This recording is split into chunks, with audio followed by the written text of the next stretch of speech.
అందరికి నమస్కారం. ఏదైతే ఈరోజు మన జనసేన పార్టీ అధ్యక్షుల వారు ఏదైతే కమిటీ ఇచ్చారో ఆ కమిటీకి నేను నాకేం జరిగిందో పూర్తి వివరణ ఇవ్వడం జరిగింది. అదేవిధంగా పార్టీ అధ్యక్షులు గౌరవ శ్రీ పవన్ కళ్యాణ్ గారు ఏదైతే రాష్ట్ర ఉప ముఖ్యమంత్రిగా ఉన్నారో ఆయన నిర్ణయం తీసుకుంటారు. ఆయన నిర్ణయం తీసుకున్న తర్వాత నేను మళ్ళీ మరొకమారి ప్రెస్ మీట్ పెట్టి ఇంకా పూర్తిగా ఇస్తా అని చెప్పి మీడియా మిత్రులందరికీ తెలియజేస్తున్నాను.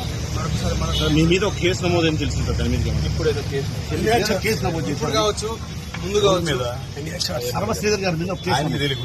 ఇప్పుడు కావచ్చు, ఇంకా ముందు కావచ్చు, లేకపోతే ఇంకా రాబోయే గంటలు కావచ్చు, రోజులు కావచ్చు, ఎన్ని కేసులైనా ఎదుర్కోవడానికి నేనున్నాను. నేను ఎదుర్కొంటాను. వాళ్ళు 100 కేసులు పెట్టినా కూడా నేను వాళ్ళకి క్లారిటీగా విత్ పిన్ టు పిన్ ఇప్పుడు ఏదైతే కమిటీకి ఇచ్చానో అదే విధంగా నేను మళ్ళా కోర్టుకు కావచ్చు, లేకపోతే ఇంకేదైనా కమిటీకి కావచ్చు, చట్టపరంగానే నిర్ణయాలు తీసుకోవాలని చెప్పి నేను ఈరోజు మీ మీడియా మిత్రులందరికీ తెలియజేస్తాను. నాకు ఎవరైతే ఆ వ్యక్తికి జరిగిందో పూర్తిగా ఇది వ్యక్తిగత విషయం.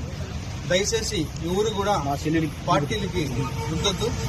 ముఖ్యంగా జనసేన పార్టీ అనే పేరు ఎత్తకుండా వ్యక్తిగత జరిగిన విషయం కాబట్టి వ్యక్తిగతంగానే నేను కమిటీకి సబ్మిట్ చేస్తాను. కమిటీ ఏదైతే మన పార్టీ చెప్తారో అదేవిధంగా పార్టీ కూడా నాకు చెప్తారో ఆ చెప్పిన తర్వాతే నేను ముందుకెళ్తాను. ఎందుకు కాంట్రవర్సీ చేస్తున్నారు మీరు ఎంత కాంట్రవర్సీ చేస్తున్నారు? సార్ ఆయన మళ్ళీ రెగ్యులర్ గా ఎప్పుడు వస్తున్నారు? చెప్పండి. ఎప్పుడైతే కమిటీ నుంచి పార్టీ నుంచి ఆదేశాలు వస్తాయో మరి అప్పుడే నేను ప్రజల్లోకి వస్తాను. సార్ మీ అసెంబ్లీ వీడియో నిజమా కాదా? అసెంబ్లీ వీడియో మీరు నిజమా కాదని మీరు చూశారు. దానికి కూడా నేను కమిటీకి ఒక క్లారిటీ ఇచ్చాను. ప్రూఫ్స్ కూడా సబ్మిట్ చేశాను.